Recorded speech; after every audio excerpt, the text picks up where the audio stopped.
নমস্কাৰ। আজি যি সংবাদমেল আয়োজন কৰিছোঁ, এই সংবাদমেলত আমাৰ সাংবাদিক বন্ধু লগতে আমাৰ ৩৭টাকে সংগঠনৰ বিষয়ববীয়াৰ লগতে এই যৌথ মঞ্চৰ সদস্যসকল আজি আমি যোৱা ৭ জুন তাৰিখে সৰুতাৰী মৰকদলাত GM কুক উদ্যোগত যি ঘটনা সংঘটিত হৈছিল, এই ঘটনাৰ সন্দৰ্ভত আজি আমি সংবাদমেল আয়োজন কৰিছোঁ। এই GM কুক উদ্যোগত আমাৰ এজন খাটি খোৱা শ্ৰমিক স্বৰ্গীয় দেৱৰাম ৰংহাং তেখেতক নৃশংসভাৱে হত্যা কৰা হৈছিল। লগতে তেখেতৰ লগতে আৰু আন 13জন ল'ৰাক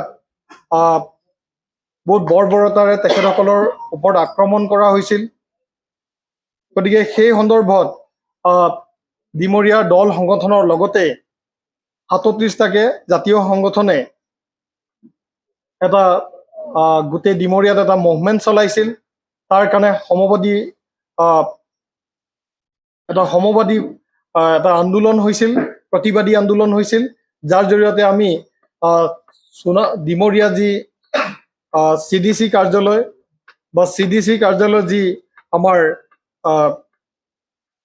যি বিষয়ববীয়া আছে তেখেতসকলৰ জৰিয়তে আমি মুখ্যমন্ত্ৰীলৈকে এখন স্মাৰক পত্ৰ প্ৰদান কৰিছিলোঁ। আৰু তাৰ পিছতে আমি ডিমৰীয়াৰ 24 ঘণ্টা যিখিনি বন্ধৰ ঘোষণা কৰিছিলোঁ, যিখিনি আমাৰ ইয়াতে উদ্যোগ আছে। এই গোটেইখিনি ঘটনা হৈ যোৱাৰ পিছতে ক্ষতিপূৰণ বিষয়টো আহিছিল। দেৱৰাম ৰংহাঙৰ পৰিয়ালটোক ক্ষতিপূৰণৰ কথাটো আহিছিল। লগতে আন 13জন যি ল'ৰাৰ ওপৰত যি মাৰপিট হৈছিল তেখেতসকলৰ ক্ষতিপূৰণৰ কথা আছিল। এই বিষয়খিনি আজি ৰাজহুৱা কৰাৰ বাবে আমি আজি সংবাদমেলখন আয়োজন কৰিছোঁ। গতিকে ইতিমধ্যে আমি জানিব পৰা মতে উদ্যোগ পক্ষ, উদ্যোগৰ মালিক আৰু যি দেৱৰাম ৰংহাং স্বৰ্গীয় দেৱৰাম ৰংহাঙৰ যি পৰিয়াল তেখেতসকলৰ লগত এটা বুজাবুজি হৈছে, এটা চুক্তি হৈছে বুলি আমি গম পাইছোঁ। গতিকে আজি আমাৰ মাজত দেৱৰাম ৰংহাঙৰ পৰিয়াল আমাৰ মাজত উপস্থিত আছে। দেৱৰাম ৰংহাঙৰ ভগ্নী আৰু তেখেতৰ জোৱাইক আছে আমাৰ মাজত উপস্থিত আছে। গতিকে এই গোটেই যি ক্ষতিপূৰণৰ যি আলোচনা বা যি এগ্ৰিমেণ্ট, এই বস্তুটো কি ধৰণে হ'ল, তেখেতসকলে কি পালে, এই গোটেইখিনি কথা তেখেতসকলে আপোনালোকৰ আগত আজি দাঙি ধৰিব। গতিকে আমাৰ মাজত দেৱৰাম ৰংহাঙৰ পৰিয়ালৰ সদস্যা তেখেতৰ ভগ্নী আছে। গতিকে তেখেতক আমি এই সম্পৰ্কত ক্ষতিপূৰণ সম্পৰ্কত যিটো ক্ষতিপূৰণ তেখেতসকলে লৈছে, এই ক্ষতিপূৰণ সম্পৰ্কত বিতংভাৱে তেখেতসকলক ৰাইজক জনোৱাৰ বাবে আমি আহ্বান জনাইছোঁ।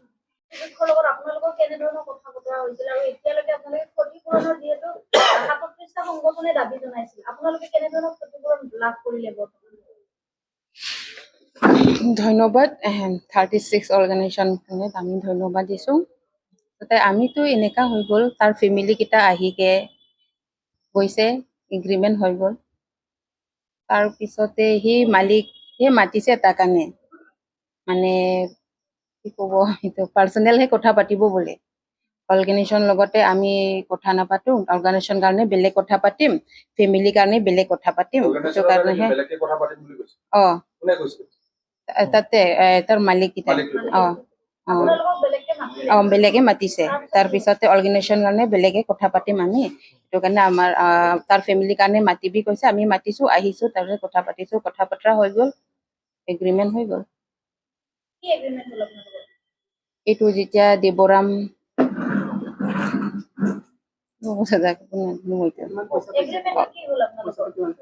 পইচা এইটো পইচাটো 22,50,000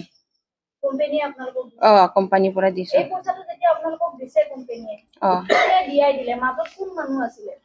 মাজত একো মানুহ নাই, খালি তাৰ আৰু কোম্পানী এইটো যেতিয়া অফিচতে মাতিছে গুৱাহাটী কিবা 1 তাৰিখ। যেহেতু 37টা সংগঠনে লাগি আছিলে আপোনালোকৰ কাৰণে, আপোনালোকক মালিক কৰ্তৃপক্ষই মতাৰ কথাটো দল সংগঠনৰ বিষয়ববীয়াক জনাইছিল নে? নাই আমি সি মালিক কৈছে না আপোনাৰ কাৰণে মানে পাৰ্চনেল কথা পাতিম কাৰণেহে তাৰ ফেমিলি কিতাপি আৰু তাৰ ফেমিলিৰ কাৰণেতো লগা মানুহ বেছি আছে আৰু মনটো সৰু হৈ গ'ল তো কাৰণে সি তাৰ কিবা কেইটাতো গৈছে ফেমিলি কেইটা মালিকপক্ষই জনাব দিয়া নাই।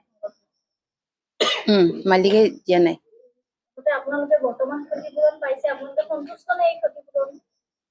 যিমানখিনি টকা দিছে মালিকৰ সেই টকাখিনিক লৈ আপোনালোকে সন্তুষ্ট নে? অ Satisfied আপোনালোকে? হৈছে কাৰ নামত দিছে?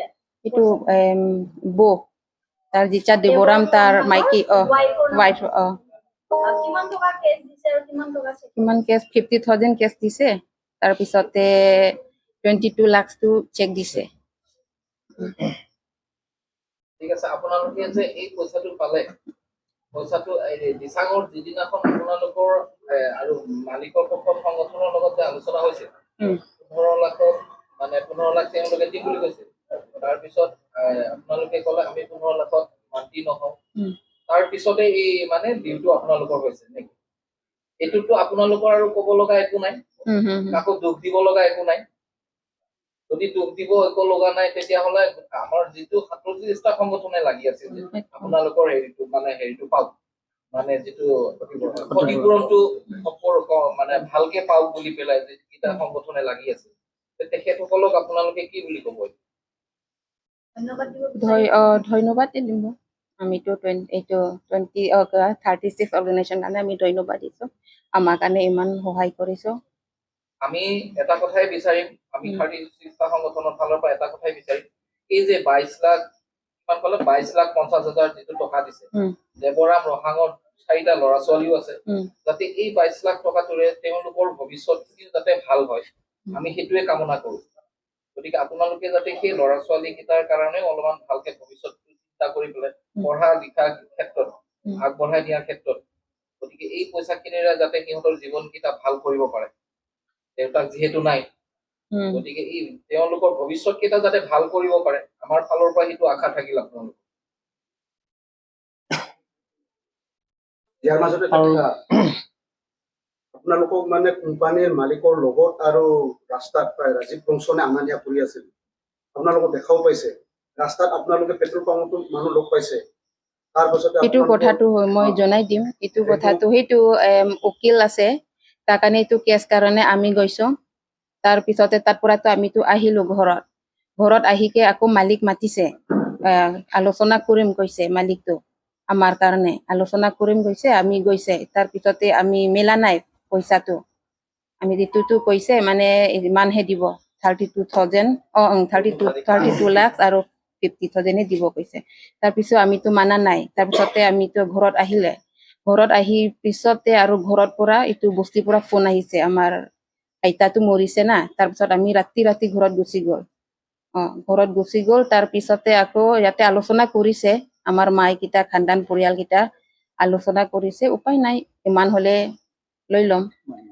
মানি লৈছে আপোনালোকে পইচাটো আনিবলৈ গুৱাহাটীত গৈছিল তাৰ পিছতে 1 তাৰিখ দিনাখনতে আকৌ আহিছে মালিক লগত পইচাটো আনিবলৈ আপোনালোকে গুৱাহাটীত গৈছিল 1 তাৰিখ দিনাখন আকৌ আহিছে আপোনালোকক কোনে ৰাজীৱ বংশ নাই ৰাজীৱ বংশীহন নাই তেখেতে লৈ যোৱা বুলি অভিযোগ উত্থাপিত হৈ আছে পাৰে বাৰু তেখেতে আপোনালোকক মালিক লৈ কৰিছে বা প্ৰথম দিনা আপুনি মালিকে কৈছে দিছাঙত যেতিয়া বহিছিল তেতিয়া আপুনি নহ'ব বুলি কৈছিলে পিছ মুহূৰ্তত আকৌ তেখেতে লৈ যোৱাৰ কাৰণে হ'ল বুলি মানে মালিকেও নিজে কৈছে যে ৰাজীৱ বংশই কৰিছে নাই এইটো আমি এগ্ৰিমেণ্ট এইটো আলোচনা কৰা কিবা কৰাটো আমি নাজানো হলে আমি এগ্ৰিমেণ্ট সময়তে আমি নাই আপোনালোকৰ লগত ৰাজীৱ বংশ নাই এইটো এগ্ৰিমেণ্টত নাগিলে ফটো আছে সেইটো ফটো তুলি আছে তাৰপিছতে চেক কৰিবলৈ পাব আপুনি এটা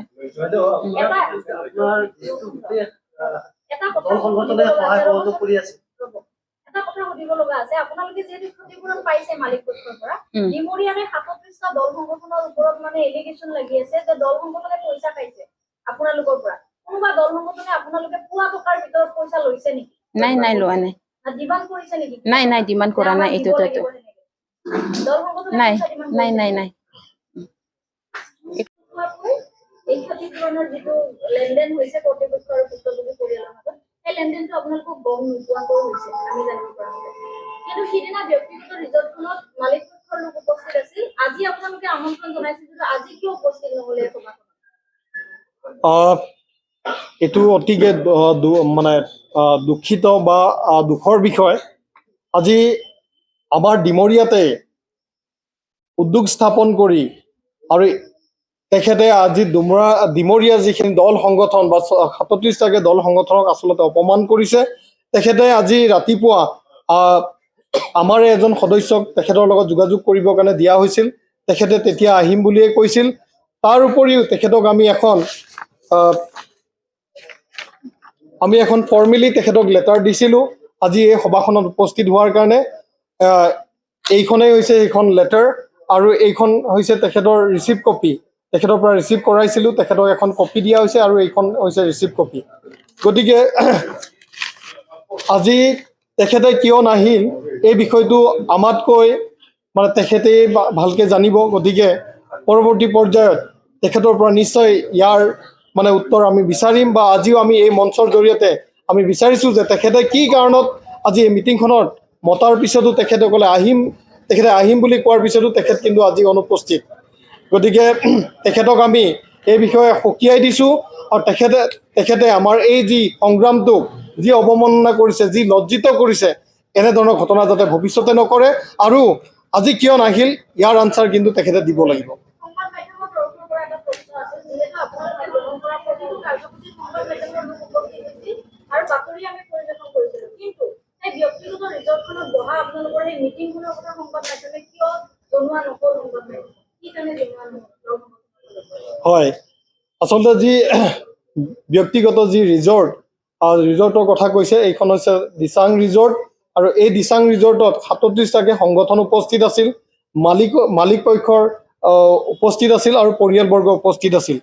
সেইদিনা আমি আচলতে সেই মিটিংখনত আমি ভাবিছিলোঁ যে তাত এটা সফল ডিছকাশ্যন হ'ব বা সেই ক্ষতিপূৰণৰ সম্পৰ্কত এটা সিদ্ধান্ত ল'ব পৰা যাব, কিন্তু আচলতে সেই সিদ্ধান্ত সেইদিনা ল'ব পৰা নগ'ল। গতিকে তাৰ পৰিৱৰ্তে আন এদিন তেখেতসকলে আৰু ছেকেণ্ড মিটিং এখন কৰি এই গোটেই ক্ষতিপূৰণ সম্পৰ্কত যিহেতু আলোচনা কৰিবলগীয়া আছিল আৰু আমি ভাবিছিলোঁ সেই মিটিংখন যিহেতু ছেকেণ্ড মিটিঙত যিহেতু এই ক্ষতিপূৰণ বিষয়টো এটা পূৰ্ণ পৰ্যায়ত এটা সিদ্ধান্ত লোৱা হ'ব বা এটা ডিচিশ্যনলৈকে আহিব পাৰিম। আৰু সেইদিনাই আমাৰ যি সাংবাদিক বন্ধু বা আমাৰ যি সংবাদকৰ্মীসকল আছে তেখেতসকলক আমি সেইদিনাই মাতাৰ কথা আমি চিন্তা কৰিছিলোঁ, কিন্তু অতি দুৰ্ভাগ্যৰ বিষয় সেইদিনাও আচলতে তেখেতে ছেকেণ্ড মিটিং এখন কৰিম বুলি কৈ তেখেতে আচলতে সেইদিনাও আমাক ঠগিলে। আপোনালোকে গম নোপোৱাকৈয়ে ক্ষতিপূৰণ দিয়া হ'ল ভুক্তভোগী পৰিয়ালক, কিন্তু সেই বাকী কেইজন যি আহত হ'ল সেই যুৱক কেইজনৰ ক্ষেত্ৰত কি ব্যৱস্থা গ্ৰহণ কৰা হৈছে সেয়া আপোনালোকে খবৰ ৰাখিছে? হয়, আমি সেই যুৱক কেইজনক ক্ষতিপূৰণ দিব লাগে বুলি আমি যিখন আমাৰ দিচাং ৰিজৰ্টৰ যিখন আমাৰ ক্ষতিপূৰণ সম্পৰ্কত যিটো আলোচনা হৈছিল, সেই আলোচনাত আমি তেখেতসকলক কৈছিলোঁ যে যি স্বৰ্গীয় যি দেৱৰাম ৰংহাঙৰ কাৰণে এটা ক্ষতিপূৰণ হ'ব লাগে, ক্ষতিপূৰণৰ ব্যৱস্থা কৰিব লাগে। লগতে যিকেইজন আহত হৈছে তেখেতসকলৰ কাৰণেও এটা ক্ষতিপূৰণ ব্যৱস্থা কৰিব লাগে বুলি আমি তেখেতসকলক এইটো আমি জনাইছিলোঁ। আমাৰ যৌথ সংগঠনৰ পৰা 37টা সংগঠনৰ এইটো এটা দাবী আছিল তেখেতক। তো তাৰ পিছত আজি এই যিখন আজি আমাৰ সভা, এই সভাখনতো তেখেতক মাতিছিলোঁ। গতিকে আজি যদি তেখেতে আহিলহেঁতেন তেতিয়াহ'লে নিশ্চয় এই কথাটো আমি তেখেতক পুনৰ এবাৰ উত্থাপন কৰিলোহেঁতেন, কিন্তু আজি তেখেত নাহিল। কি ব্যৱস্থা ল'ব সেইকেইজন লোকৰ কাৰণে? কাৰণ মৃতগৰাকীৰ ভুক্তভোগীয়ে বাৰু ক্ষতিপূৰণ পালে, কিন্তু আহত যিকেইগৰাকী লোক সেইকেইজনৰ কথা আমি এতিয়াও জ্ঞাত হোৱা নাই। এই ক্ষেত্ৰত আপোনালোকে কি ব্যৱস্থা গ্ৰহণ কৰিব আৰু ক্ষতিপূৰণ দিয়ে ক্ষান্ত থাকিব নেকি? কোম্পানীবিলাকত এনেধৰণৰ ঘটনা সংঘটিত হৈ থাকে। দল সংগঠন যিহেতু 37টা দল সংগঠন একেলগ হৈছে, আপোনালোকৰ স্থিতি কেনেধৰণৰ হ'ব? ডিমৰীয়াৰ প্ৰতিটো কোম্পানীৰ ক্ষেত্ৰত অকল এটা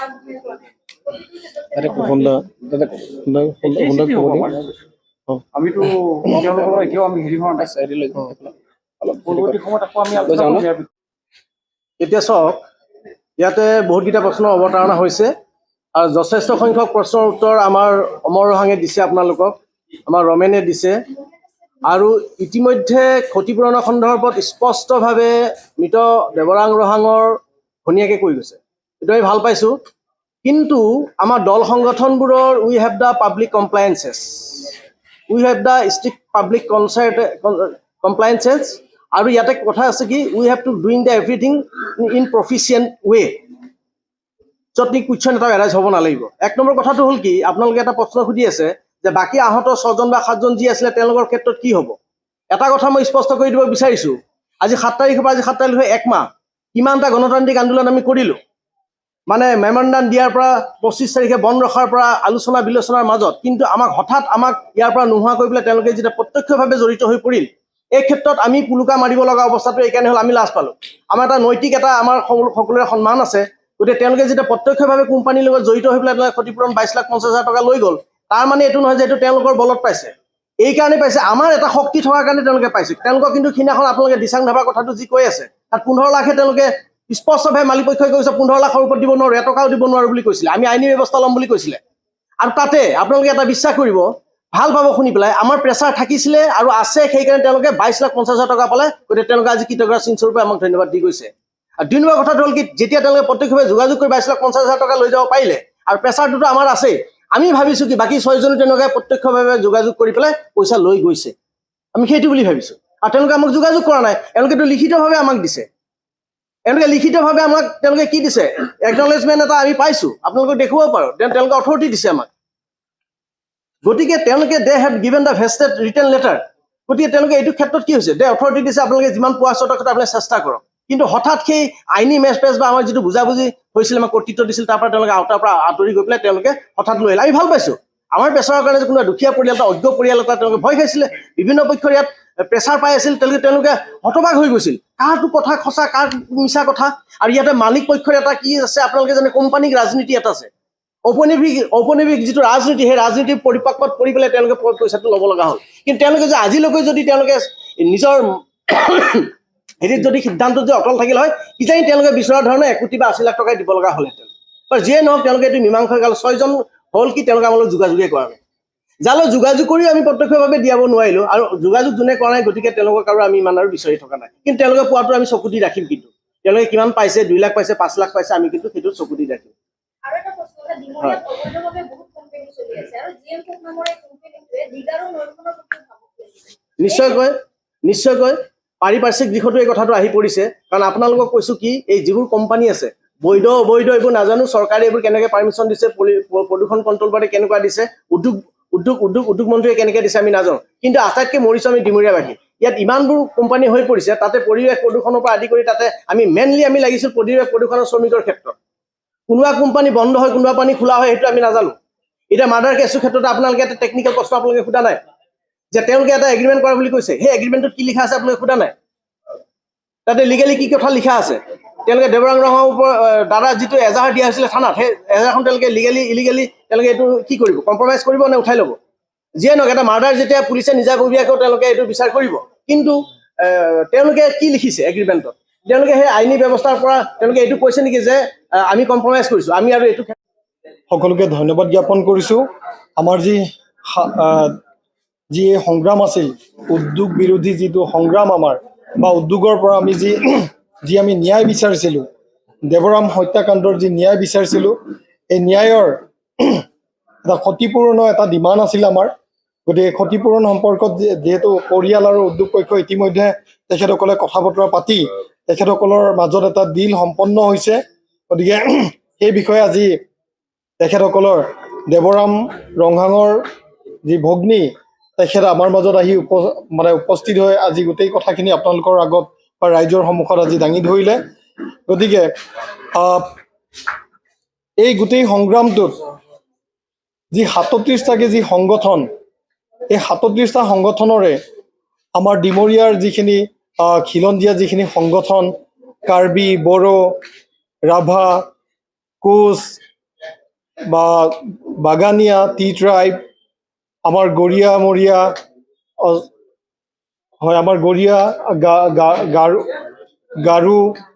গাৰো সংগঠনৰ লগতে তিৱা, আমাৰ এই গোটেই সংগঠনবিলাকে এই গোটেই মুভমেণ্টটোক এটা সফল হোৱাত সহায় সহযোগ কৰিছে। লগতে মেঘালয়ৰ পৰা আমাৰ যি অল মেঘালয় কাৰ্বি এছ'চিয়েশ্যন, লগতে মেঘালয় কাৰ্বি সাংস্কৃতিক সমাজ, লগতে কাৰ্বি আংলঙৰ পৰা কাৰ্বি সাংস্কৃতিক সমাজৰ লগতে কাৰ্বি সাহিত্য সভা আৰু ইংলং ফো আৰু লগতে এই গোটেই আৰম্ভণিৰ পৰা এই গোটেই প্ৰক্ৰিয়াটোত মানে যি কেছে গ্ৰেটাৰ গুৱাহাটী কাৰ্বি ষ্টুডেণ্টছ এছ'চিয়েশ্যনে বহুত এই গোটেই ঘটনাটোত লাগিছে তেখেতসকলে, আৰু তেখেতসকলৰ পৰা আচলতে আমি গোটেই বস্তুখিনি অৱগত হৈছিলোঁ। পৰৱৰ্তী পৰ্যায়ত আমি গোটেইবিলাকে মিলি সন্মিলিতভাৱে গোটেই আন্দোলনটোক আগুৱাই লৈ গৈছিলোঁ, আৰু আন্দোলনটো বহুত জোৰদাৰ আন্দোলন হৈছিল। গতিকে এই গোটেই সংগঠনখিনিক আমাৰ আহ্বায়কসকলৰ তৰফৰ পৰা বা যৌথ মঞ্চৰ পৰা সকলোকে ধন্যবাদ জ্ঞাপন কৰিছোঁ। আৰু পৰৱৰ্তী পৰ্যায়ৰ যি এই উদ্যোগটোৰ যি ওপৰত যি আমাৰ সিদ্ধান্ত, এই সিদ্ধান্ত কিন্তু আমাৰ এতিয়াও শেষ হোৱা নাই। এই আমাৰ সিদ্ধান্তৰ এটা সিদ্ধান্তহে বৰ্তমান আমাৰ সফল বুলি আমি ক'ব পাৰোঁ। ক্ষতিপূৰ্ণ বিষয়টো ইতিমধ্যে মানে ছেটেল হৈছে, কিন্তু আন বাকী যিখিনি ডিমাণ্ড আছিল এই ডিমাণ্ডখিনি বা আমাৰ সেই সিদ্ধান্তখিনি আমাৰ সোণ বৰা ডাঙৰীয়া আমাৰ মাজত উপস্থিত আছে। গতিকে এই আগন্তুক যি সিদ্ধান্তখিনি বিষয়ে তেখেতক অৱগত কৰাৰ বাবে অনুৰোধ। আমি এইটোতো আইনী কথাটো আপোনালোকে নুসুধিলে, তেওঁলোকে কম্প্ৰমাইজ কৰিছে নেকি যে তেনে লিখিতভাৱে দিছে নেকি যে এইটো ক্ষেত্ৰত আৰু আমি লাগি নাথাকোঁ? আপোনালোকে সুধিছে নেকি এই কথা? নাই, সোধাই নাই। আজি আমি সময় পোৱা নাই, কাৰণ তেওঁলোকে আজি প্ৰত্যক্ষভাৱে ইয়াতে পদাৰ্পণ কৰিছে, আমাৰ টাচ হোৱাই নাই। তেওঁলোকে চেক লৈ পেলাই যি উঠা হ'ল আৰু নাই আমাৰ। গতিকে আমি তেওঁলোকক মাতি আনিছোঁ যে আপোনালোকে আহি পেলাই স্পষ্ট কৰক, নহ'লে বিভিন্ন পক্ষই আমাক প্ৰশ্ন কৰি আছে, কাৰণ আগতে এনেকুৱা ঘটনা হৈ গৈছে। গতিকে সেইকাৰণে সেইটো কথাৰ পৰা আমি নাজানিলোঁ। তেওঁলোকে যদি কম্প্ৰমাইজ কৰি লৈছে, আমি ৭টা সংগঠনে তাতে আৰু চিনেমা কৰি লাভ নাই, কাৰণ আমি ইয়াতে যি আহত নিহতসকলৰ কাৰণে আমি লাগি আছিলোঁ আৰু শ্ৰমিকৰ শোষণৰ প্ৰতি লাগি আছিলোঁ। গতিকে কোম্পানীবোৰৰ যিটো শ্ৰমিক শোষণ হৈছে সেইটো ক্ষেত্ৰত আমি লাগিয়ে থাকিম, আৰু যিবোৰ বৈধ কোম্পানী বন্ধ কৰিবলৈ আমি নাযাওঁ, কিন্তু তেওঁলোকক আইনীভাৱে আমি কিন্তু লাগি থাকিম। তেওঁলোকে আপুনি অলপ আগতে ক'লে দীঘা নদীখন প্ৰদূষণ কৰিছে, তাৰ মাছ কাছ যিমান আছিল, জলজীৱ যিমান প্ৰাণী আছিল, ভাবুকি আহিছিল। গতিকে সেইবোৰ ক্ষেত্ৰত আমি কিন্তু নেৰোঁ। আৰু ইয়াতে কোম্পানী আপোনালোকে কৈছোঁৱে, আপোনাৰ ৰাতিপুৱা সূৰ্য উদয় হয় 3টা বজাত, যিখন ঠাইত সূৰ্য উদয় হয় 3টা বজাত, আমি যদি এটা কোম্পানী বন্ধ কৰোঁ কাম নাহিব। আমি এফালৰ পৰা যিমান কোম্পানী আছিল আটাইতকৈ প্ৰদূষিত কোম্পানী, তাৰ ওপৰত একশ্যন ল'ব লাগিব। GM কুক বুলি নাজানো, কেইটা কুক কোম্পানী তাত আছে আমি সেইটো নাজানো, কিন্তু কেছটো হ'ল কি, আমি কৈছোঁ কি তেওঁলোকৰ ক্ষেত্ৰত আইনীভাৱে যিটো হয় সেইটো চৰকাৰে চাব। আৰু আমাৰ কথাটো হ'ল কি, দেৱৰাং ৰহাম আমি এতিয়া চাওক, আমি গোটেইবোৰ ইছ্যুটো একেলগে নোৱাৰোঁ, হয় নহয় সাংবাদিক বন্ধুসকল? আমি গোটেইবোৰ ইছ্যু একেলগে নোৱাৰোঁ। প্ৰথম এটা আমাৰ আছিল ফৰমষ্ট বস্তু আছিলে, আমি তেওঁলোকক ক্ষতিপূৰণটো দিয়া। আমি সম্পূৰ্ণ ছেটিছফাই আছোঁ। 22,50,000 টকা যে তেওঁলোকে পালে, কিন্তু আইনী পক্ষত গ'লে কিন্তু এইটো কিন্তু উকিলক দি মেলি কিজানি 15 লাখ মান টকা পালেহেঁতেন। গতিকে ভাল লাগিছে। আৰু আহতসকলৰ কথাটো সেইটো হ'ল, আৰু এই বস্তুটো আইনীভাৱে তেওঁলোকে চাৰেণ্ডাৰ যদি কৰিছে, আমি কিন্তু সেইটো নাজানো, ভৱিষ্যতে সেইটো কথা আমি নাজানো আইনীভাৱে যে চাৰেণ্ডাৰ কৰিছে, কাৰণ মাৰ্ডাৰহে হৈছে, তাত মেচিনত সোমোৱা এইটো সম্পূৰ্ণ বেলেগ বস্তু। গতিকে এই মাৰ্ডাৰটো ক'ত হৈছে সেইটো আমি নাজানো, ভিতৰত হৈছে বাহিৰত হৈছে, তেওঁলোকৰ পক্ষটো ইনভেষ্টিগেশ্যন চলি আছে। গতিকে এটা কোৰ্টত বিবেচনা হৈ থকা বস্তুৰ ওপৰত আমি মন্তব্য দিব নোৱাৰোঁ, বা পুলিচ প্ৰশাসনে যেতিয়া ইমান ধুনীয়াকৈ এটা তদন্ত কৰি আছে, এই ক্ষেত্ৰত আমি মাত মাতিব নোৱাৰোঁ। হ'ব।